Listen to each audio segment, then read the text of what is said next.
આજે ભાઈ જીમમાંથી એક નવું પ્રોટીન લાવ્યા છે. ચપ્પુ ભૂલી ગયેલા હતા. 10 out of 10.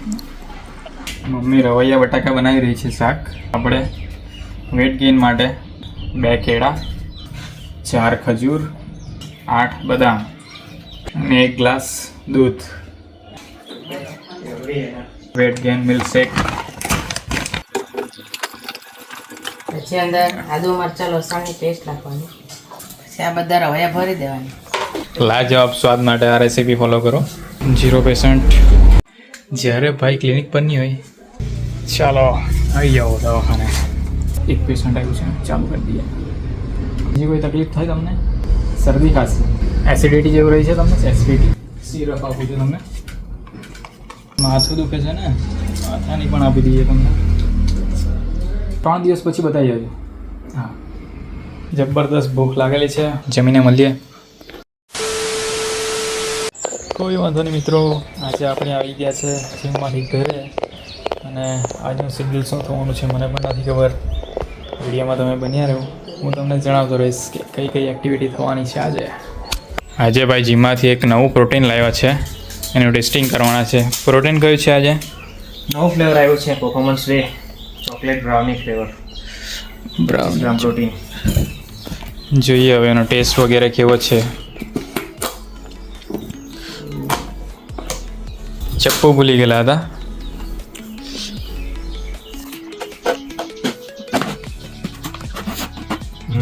કોકો પાવડર જેવું છે સ્મેલ તો. વિડીયોમાં સ્મેલ તો નહીં આવે, પણ ટેસ્ટ કરીને બતાવીએ.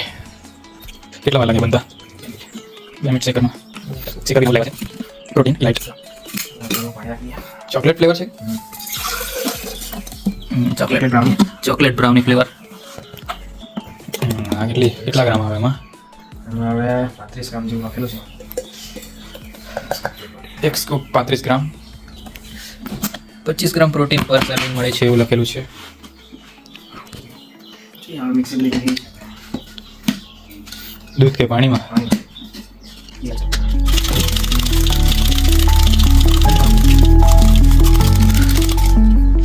15-20 સેકન્ડ પછી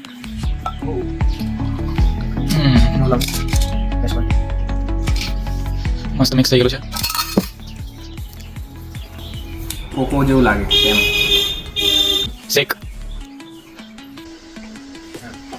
કોકો જેવું લાગે. ઓ પાણી વધારે લાગે. 10 out of 10. મમ્મી રવૈયા બટાકા બનાવી રહી છે શાક. તો આપણે વેટ ગેઇન માટે એક શેક બનાવવા જઈ રહ્યા છીએ. તેના માટે 2 કેળા,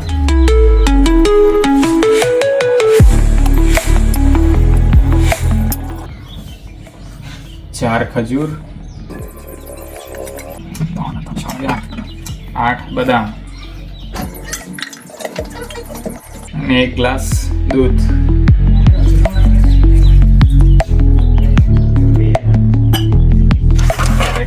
મોસ્ટલી હાઈ પ્રોટીન 1 સ્કૂપ નાખવાની છે.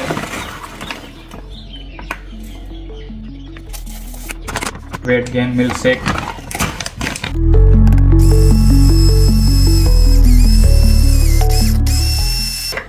હજુ એક વસ્તુ રહી ગઈ છે, peanut butter. High fitness peanut butter 1 ચમચી.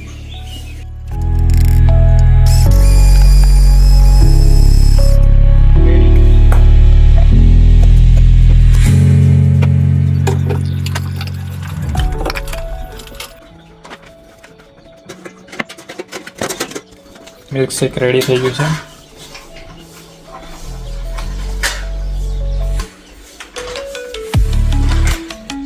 ચોકલેટનો ફ્લેવર આવી રહ્યો છે પીનટ બટર અને મુસલી સાથે. મમ્મી કંઈ રીંગણ બટાકાની શાકની તૈયારી કરી રહી છે આજે. હવે અંદર બેસન નાખવાનું. પછી અંદર આદુ મરચાં લસણની પેસ્ટ નાખવાની. પછી આપણે મસાલા જોઈએ. આ બધું શાકમાં નાખવાનું કે રવૈયામાં ભરવાનું? રવૈયામાં ભરવા માટે.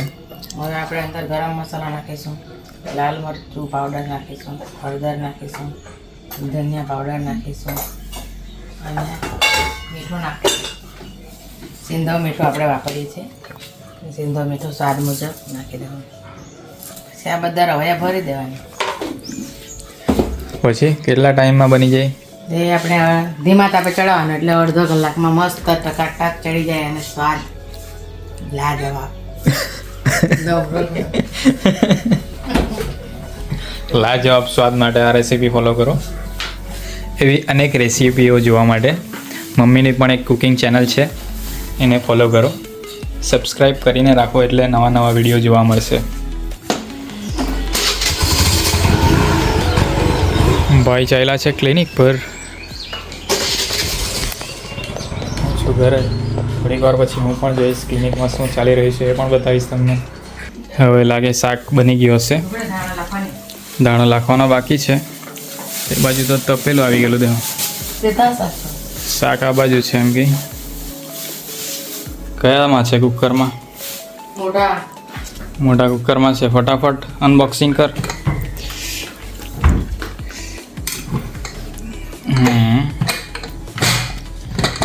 થોડુંક અંધારું છે, ફ્લેશ મારીએ. રીંગણ બટાકાનું શાક. રવૈયા રીંગણ કરે રવૈયા નીકળ્યા. રીંગણ બટાકા રવૈયા. દાળ બી થઈ ગયેલી છે. એમાં બી દાણા લાખી દઈએ. ઓકે, જમવાનું થઈ ગયું છે બપોરનું.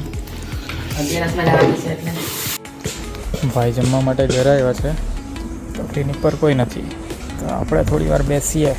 ક્લિનિક પર કોઈ પેશન્ટ એવું આવે તો ભાઈને બોલાવીએ. આપણાથી હેન્ડલ થતું હોય તો આપણે કરી દઈએ.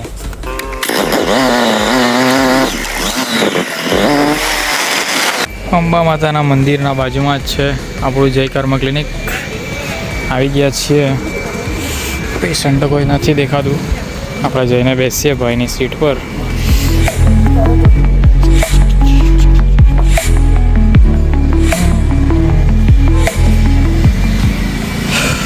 Zero patient. આ છે ભાઈનું સેટઅપ ક્લિનિકનું.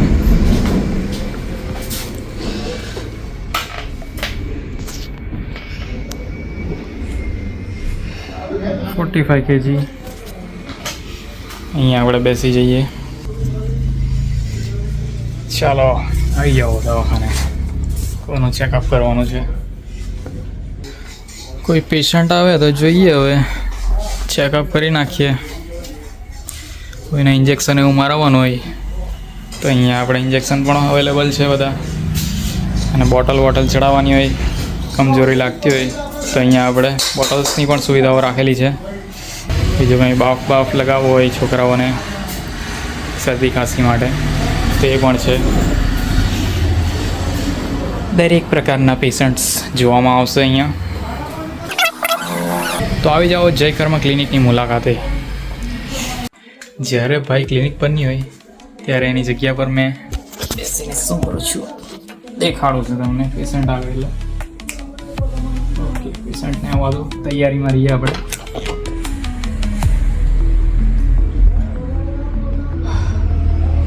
એક પેશન્ટ આવ્યું છે, ચાલુ કરી દઈએ. કંઈ નહીં, આ સુગર પ્રેશર તમારું કંટ્રોલમાં જ છે. બીજી કોઈ તકલીફ થાય તમને? શરદી ખાંસી, એસિડિટી જેવું રહી છે તમને? એસિડિટી નથી? શરદી કેવી છે? સૂકી છે, ભીની છે, કફવાળી કેવી છે? કફવાળી ને? ઓકે. સિરપ આપું છું તમને. સ્ટોબલ સિરપ 5 ml લઈ લેજો, બરાબર? 3 ટાઈમ લેવાની ખાઈને.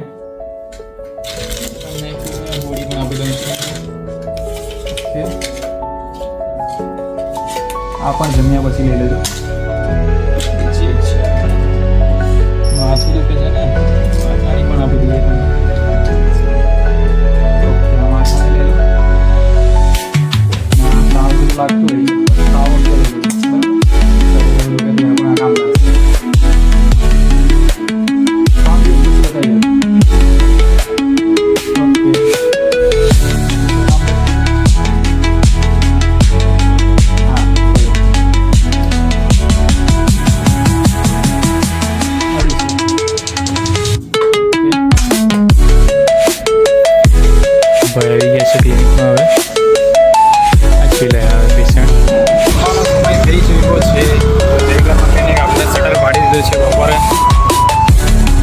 જમી લઈએ. રસ્તામાં કામ ચાલુ છે બ્લોગવાળું.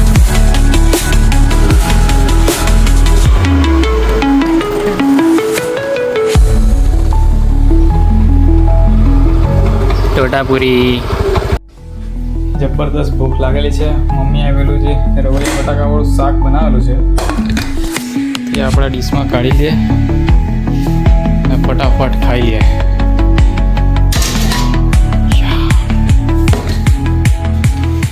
આપણી ડીશ રેડી થઈ ચૂકી છે.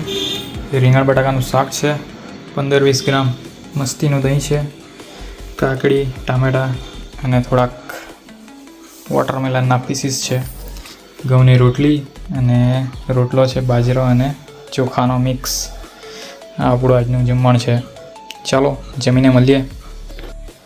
બરાબર ભરપેટ જમી લીધું છે અને વાગી ગયા છે 1. બપોર થઈ ગયું છે. તો બપોરે 1 વાગ્યા પછી બપોરથી સાંજ સુધી અને સાંજથી રાત સુધીની એક્ટિવિટી જો જોવા માંગતા હોય તો પાર્ટ 2 કમેન્ટ કરું, એટલે આપણે મળીએ પાર્ટ 2માં. અને કઝિન આવી રહ્યો છે ગોઈમાં એમના મિત્રો સાથે. 12-13 ટી-શર્ટ લઈ લીધી છે આ બાજુ. એકદમ બરાબર. સ્પેશિયલ આવલા ચીખલી ખાવા. હવે ટિંકેશભાઈ કેવું લાગ્યું? જોરદાર.